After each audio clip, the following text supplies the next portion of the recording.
사무엘하 6장 1절부터 11절까지 큰 목소리로 교독하겠습니다. 제가 먼저 읽겠습니다. 다윗이 이스라엘에서 뽑은 무리 3만 명을 다시 모으고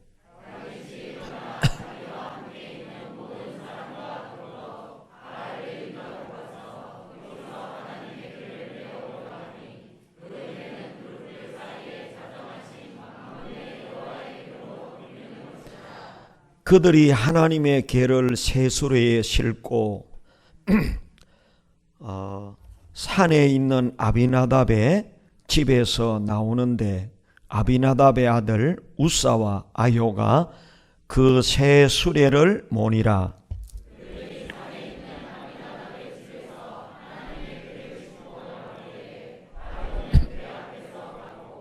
다윗과 이스라엘 온 족속은 잣나무로 만든 여러 가지 악기와 수금과 비파와 소고와 양금과 제금으로 여호와 앞에서 연주하더라.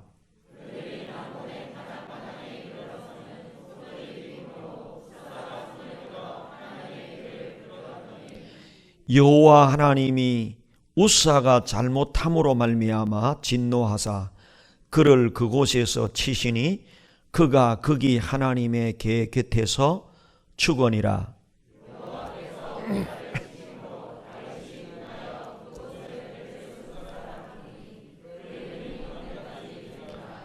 다윗이 그날에 여호와를 두려워하여 이르되 여호와의 궤가 어찌 내게로 오리요 하고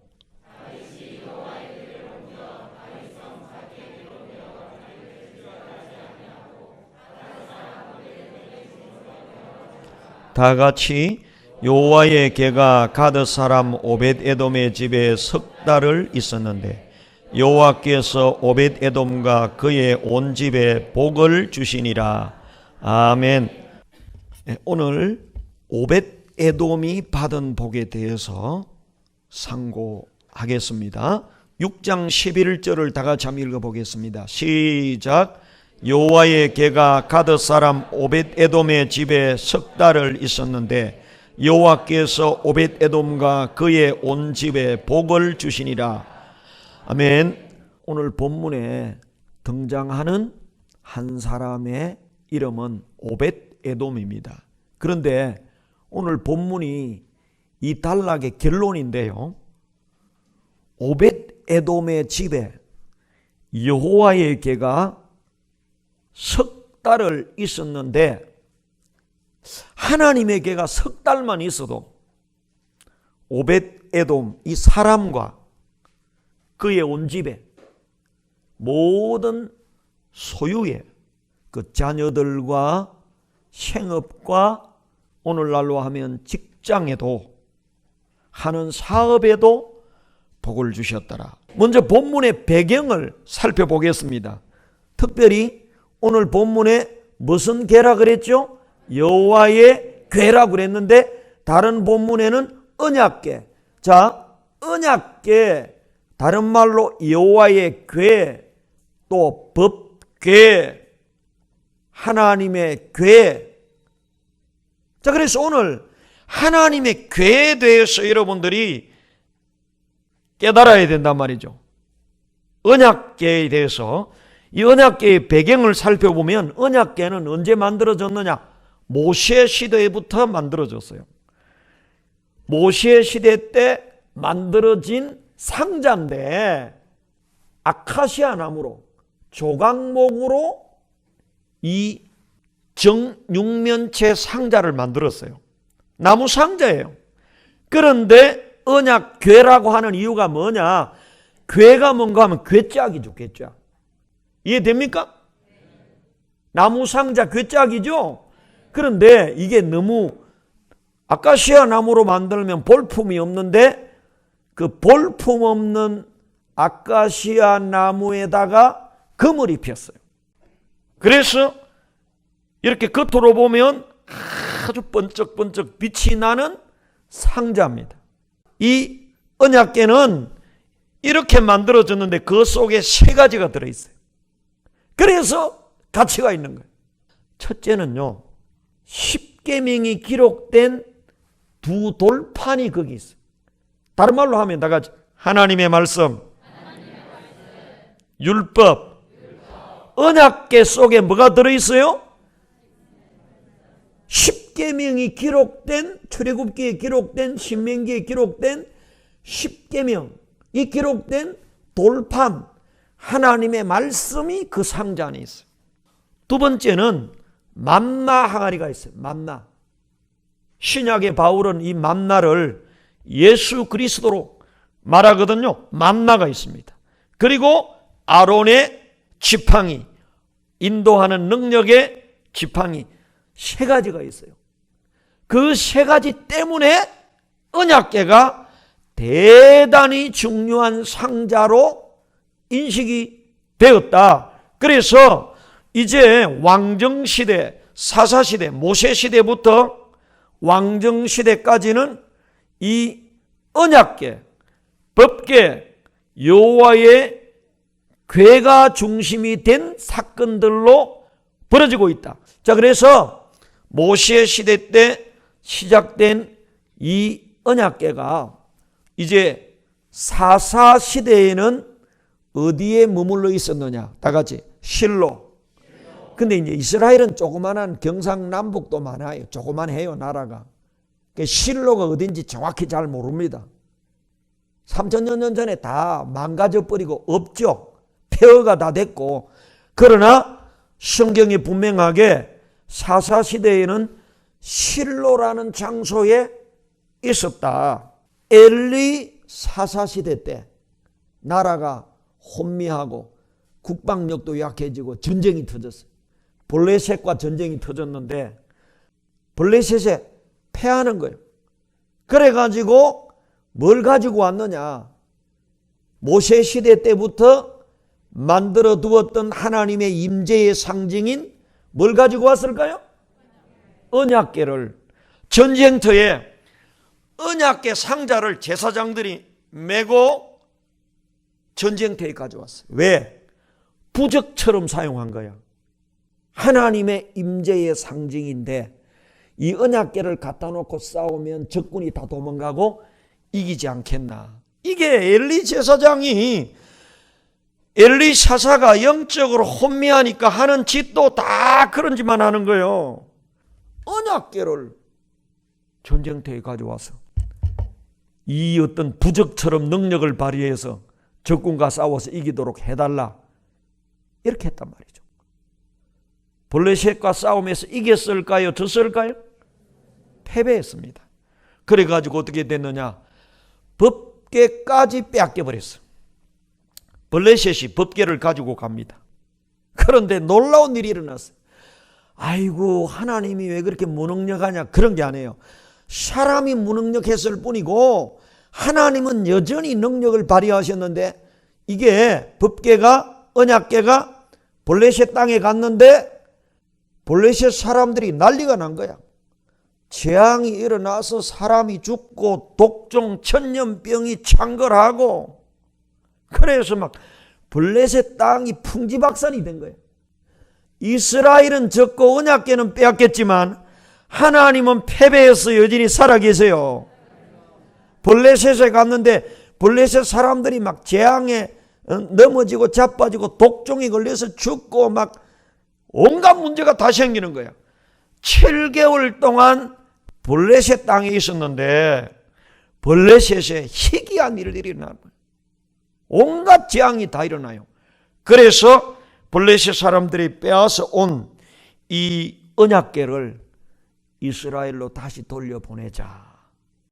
그래서 베세메스로 가는 길이라고 이제 어린 그 송아지가 있는 송아지를 떼고 그 소들의 수레에 실어서 베세메스로 달려가도록 돌려보냅니다. 그래서 결국에 이스라엘 땅으로 스스로 돌려보냅니다. 블레셋에서. 그래서 베세메스로 법궤가 돌아옵니다. 언약궤가 돌아와요. 그런데 이걸 뭐 어떻게 해야 될지 모르는 거예요. 이 베세메스에서 기앗 여아림이라고 하는 곳에 아비나답이라는 사람이 살았는데, 아비나답의 집에 이 법궤가 모셔진 거예요. 여러분, 원래 법궤는 성막에 모셔야 되는 거거든요. 그런데 이제 이 사사시대와 초기 왕정시대는 이게 막 영적으로 난장판입니다. 이게 아무것도 몰라. 이래가지고 이제 아비나답의 집에 수십 년을 머무르게 되는데 사울이 왕이 됐어요. 근데 사울은요, 권력에만 눈이 멀어서 하나님의 언약궤에는 관심이 없었어요. 아무런 대책을 세우지 않습니다. 자기는 왕궁에 있으면서 하나님의 언약궤는 저 시골 변방 아비나답의 집에 있는데 거기 수십 년간 머무르 있는데도 아무런 대책을 안 세웁니다. 그래서 하나님은 패하십니다. 다윗이 왕이 됐는데, 다윗은요, 왕이 되고 난 다음에 첫 번째 언약궤, 하나님께 관심을 가지고, 나는 다윗성에 있는데 하나님의 언약궤는 저 변방에 있어서 되겠나? 언약궤를 메고 오자. 그 언약궤를 예루살렘 성으로, 다윗 성으로 운반해 오는 작업에 착수하는데 군인 3만 명을 동원합니다. 야, 다윗은요, 하나님의 일에 얼마나 대단한 관심을 가지는지 그 언약궤, 법궤를 메고 다윗 성으로 가게 돼요. 그런데 아비나답의 아들이 우사와 아효입니다.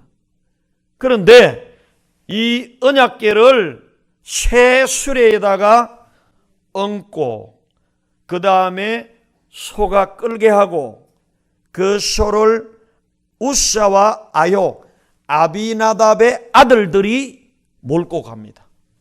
그래서 다윗성으로 가고 있는데 한참 가는데 갑자기 소들이 뛰는 거예요. 그러니까 수레에 올려두었던 이 언약궤가 떨어지려고 하는 거예요. 그때 우사가 이거 떨어지면 안 되니까 뛰어가서 법궤에 손을 댔습니다. 어떻게 됐느냐? 우사가 적사해 버렸습니다.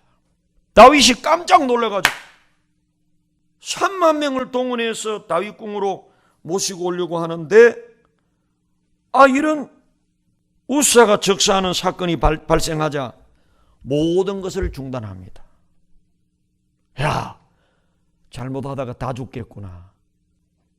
뭐가 잘못된 걸까?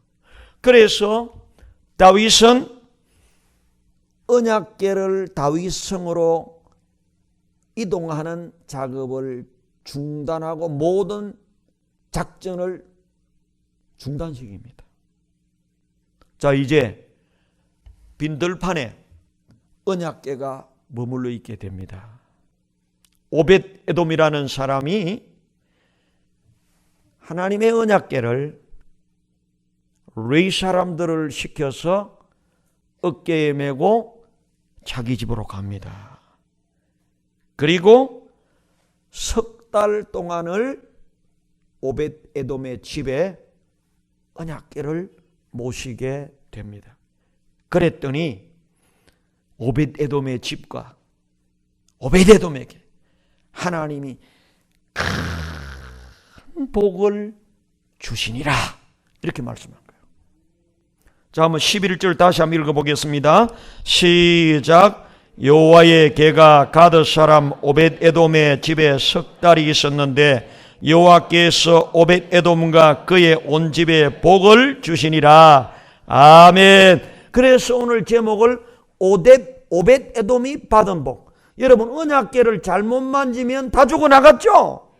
근데 오벳 에돔은 그 자신과 온 집이 복을 받았죠?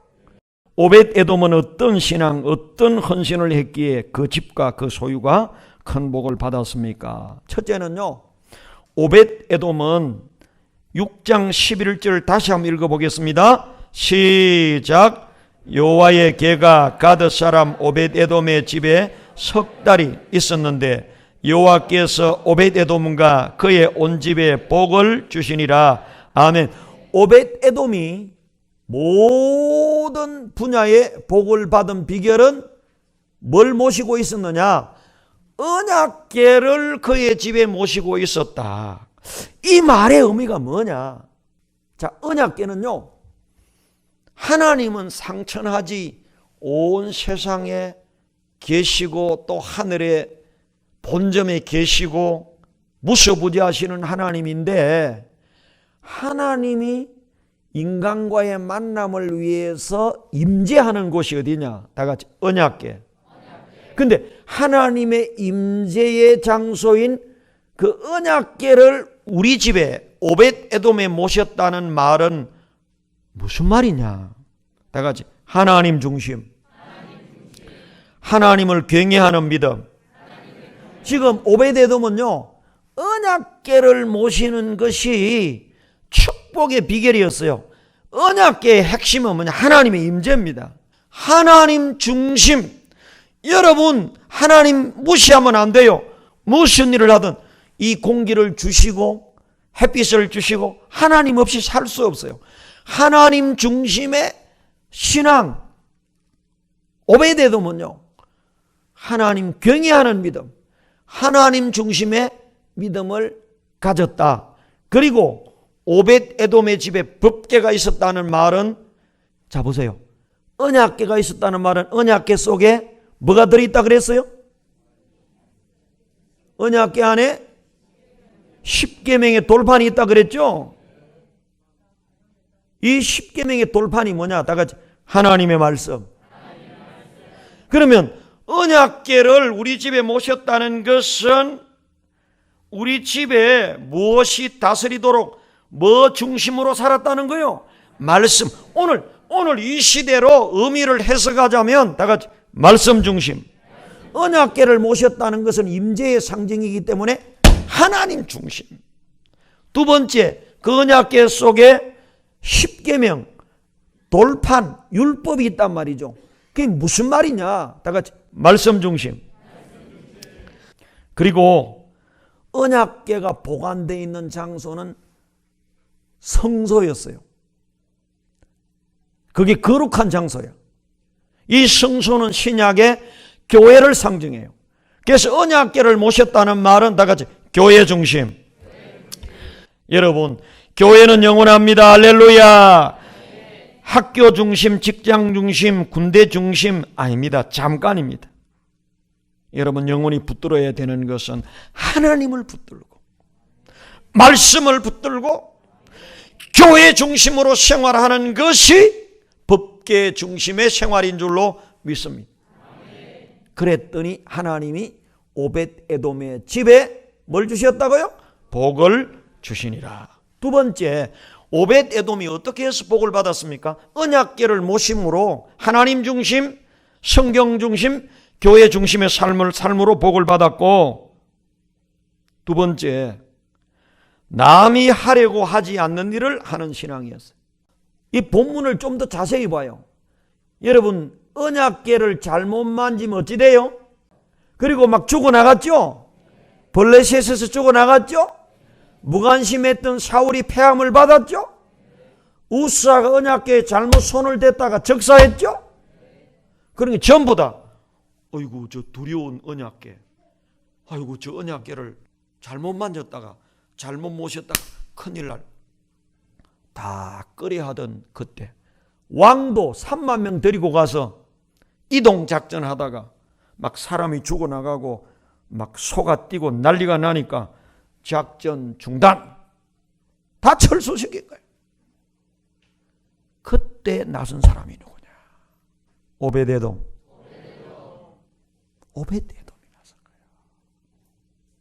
오벳 에돔이 그 언약궤를 자기 집으로 메어 가니라. 그 아무도 그 언약궤를 메어 가지 않으려고 그래요. 다 떠나갔을 그때 분연히 일어서서 하나님의 언약궤를 메고 자기 집으로 가서 모셨던 사람이 누구냐? 오벳 에돔입니다. 어떤 시골의 목사님이 교회를 짓다가 돈이 없어서 중단됐어요. 근데 전단지가 왔어요. 서울의 큰 교회에서 목회자 세미나를 한대요. 근데 보통 세미나가 참가비가 뭐 10만 원, 20만 원 있단 말이죠. 일주일에 하면. 이분은 교회 짓다가 중단했고 돈이 한 푼도 없는데 편지를 썼어요. 자기 사정을 이야기하고 제가 참가하고 싶은데 참가비를 낼 여력이 없다고 서울서 편지가 왔어요. 참가비 상관없으니까 참석하세요. 이분이 공짜로 올라가서 세미나에 참석하고 은혜를 받았어요. 그리고 이제 금요일, 토요일에 다 마치고 다 돌아갔어요. 근데 이 목사님이 미안한 거야. 다른 사람 돈 내고 세미나 참석하는데. 미안해가지고 그냥 오기도 그렇고. 그래가지고 그 예배당 본당에 남아서 본당 청소를 세미나 한다고 어지러놨잖아요. 깨끗이 했어. 그리고 옆에 있는 교육관까지도. 교육관에 막 목사님들 자고 막 분과 모임도 하잖아요. 교육관도 가서 막 찬송을 부르면서 청소를 깨끗이 했어요. 담임 목사님이 오늘 세미나 마쳤는데 뭐 정리정돈이 됐나 이래가지고 큰 교회 서울에 예배당이 깨끗하게 정돈되어 있는 거예요. 누가 청소했지? 아직 관리 집사님이 올 때도 안 됐는데. 그래서 또 교육관에 가봤어. 교육관도 깨끗이 청소가 되고 있는데 어떤 한 사람이 막 찬송을 부르면서 청소를 하고 있는 거예요. 가만히 보니까 자기 교인이 아니야. 그래서 선생님 잠시만 와보시라. 대화를 하다 보니까 이분이 목사님이에요. 자초지정을 이야기 다 하는 거예요. 시골교회 목사인데 예배당 짓다가 돈이 없어서 중단하고 세미나에 오고 싶은데 참가비가 없어서 편지했더니 공짜로 오라고 해서 와서 큰 은혜 받고 돌아가는데 너무 미안해서 그냥 갈 수 없어서 청소라도 하고 가려고 청소를 했다고. 이 목사님이요 감동을 받은 거예요. 이 목사님이 너무 감동을 받아가지고 목사님 빨리 내려가세요. 가서 중단된 예배당 공사 바로 시작하세요. 모든 돈은 우리 교회가 책임지겠습니다. 그래가지고요 그 큰 교회에서 시골 중단된 교회를 깨끗이 다 지어줬어. 할렐루야. 무엇이 아름답습니까? 남이 다 하려고 하는 거기에 들어서는 것은 별로 아름답지 않습니다. 남이 하려고 하지 않는 일을 하는 것이 참으로 아름답고 하나님은 이런 자에게 오벳 에돔의 복을 주는 줄로 믿습니다. 오벳 에돔은 잘못하다가 죽을 수도 있는 언약궤를 메고 오는 일, 힘든 일이죠.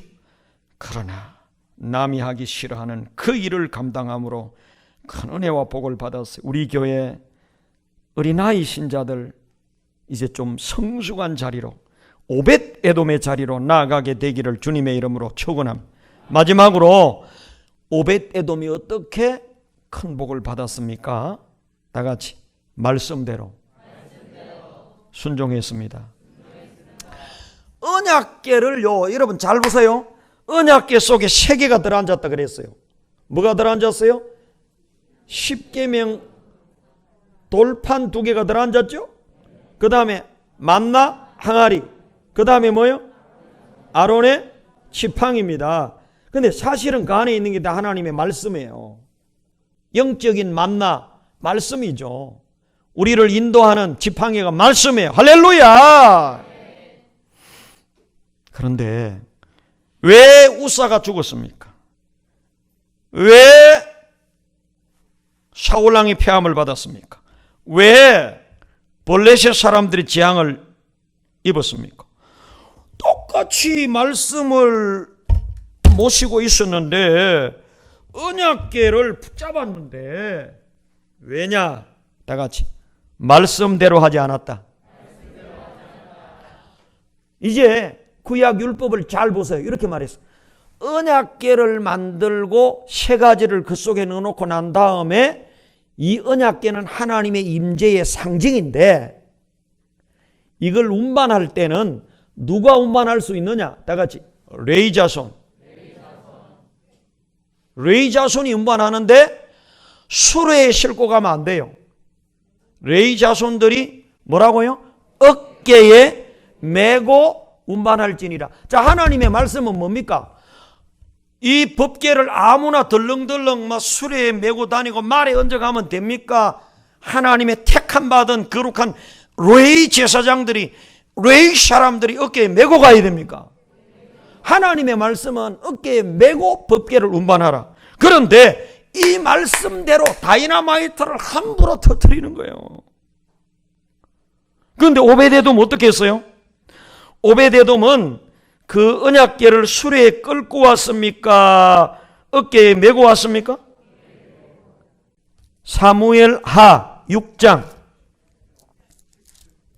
자, 우리 10절을 다 같이 한번 시작. 다윗이 여호와의 궤를 옮겨 다윗의 성에 메어 가기를 절개하지 아니하고, 자, 다윗도 절개 안 했어요. 죽을까 봐서. 그때 가드 사람 누구요? 오벳 에돔이 그의 집으로 메어 간지라. 수레에 끌고 갔어요? 메고 갔어요? 우사는 어땠어요? 똑같이 법궤를 모시고 가는데 잘 모시는 거 아니에요? 안전하게 서로 끌고 수레에다 얹어가지고. 근데 이게 성경에 위배되는 거예요. 여러분, 하나님의 말씀을 내 마음대로 내 기분대로 해석하면 안 됩니다. 다 같이 말씀대로. 오베데돔이 복받은 비결은 저 우사가 적사한 이유는 말씀대로 안 했어. 그래서 옛날에는 뭐가 잘못됐는데 우사를 적사시키고, 뭐가 어떻게 오베데돔은 3개월 만에 엄청난 복을 받았는가 이해가 안 됐는데, 성경을 좀 더 정확히, 그래서 여러분 성경은 성경으로 풀어야 됩니다. 할렐루야. 결론을 맺겠습니다. 아주 가난한 소년이 큰 복을 받아서 세계 최대의 갑부가 됐어요. 그 사람이 록펠러입니다. 록펠러 재단에 지금 그분 돌아가셨지만 그분 재단의 재산이 경입니다. 경. 아주 가난한 소년이었는데, 이분은 돈을 많이 벌었는데 돈을 또 잘 썼어요. 하나님을 위해서도 잘 썼고 세상을 위해서도 잘 썼는데, 그래서 록펠러 재단을 만들어서 거기서 평생 자선 사업을 하도록 만들었는데, 뉴욕의 수도세는요 록펠러 재단에서 다 대줘요.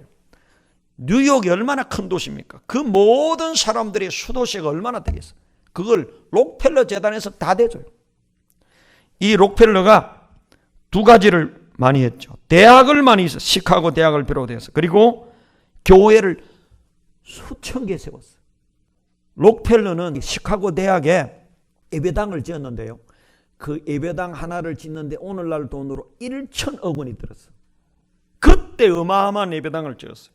돈을 경을 가진 사람이잖아요.